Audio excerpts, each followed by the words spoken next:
Elle vendait de l'eau au bord de la route quand, subitement, une voiture arriva à toute vitesse et la percuta. Ce qui s'est passé ensuite va vous choquer. Après cet acte, le conducteur ne s'arrêta même pas. Quelle méchanceté!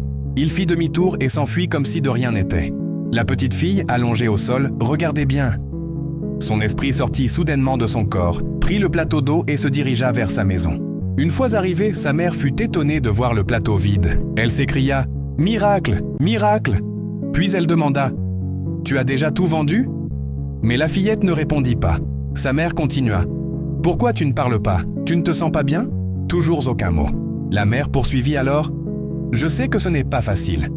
Je n'ai pas d'argent. C'est pour cela que je t'ai envoyé vendre de l'eau afin que nous puissions manger. Mais je te promets que la semaine prochaine, tu n'auras plus besoin de le faire. » Sans le savoir, elle parlait à l'esprit de sa propre fille, qui n'était déjà plus de ce monde. Troublée par son silence inhabituel, elle prit l'argent et le plateau puis décida de la suivre. En marchant, elle ne cessait de lui parler. « Je te parle, pourquoi tu ne réponds pas? Qu'est-ce qui ne va pas ?» Quelques instants plus tard, elles aperçurent une foule rassemblée au bord de la route. Curieuse, la mère s'approcha. Lorsqu'elle vit le corps de la petite fille étendu au sol, son cœur s'arrêta presque de battre. « Non, ce n'est pas possible !» Elle refusa d'y croire. Un homme qui avait assisté à la scène s'approcha et lui raconta ce qui s'était réellement passé. En larmes, la mère répondit « Mais elle vient pourtant de me remettre cet argent de ses propres mains. » À cet instant, elle comprit l'impensable. Elle serra sa fille contre elle et fondit en larmes.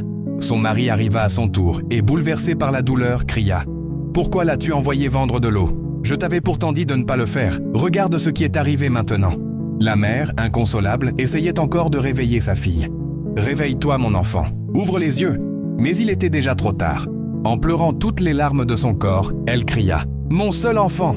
Malgré tout, ils décidèrent de la conduire d'urgence à l'hôpital avec un dernier espoir dans leur cœur. La petite fille survivra-t-elle? Dites-moi ce que vous en pensez dans les commentaires.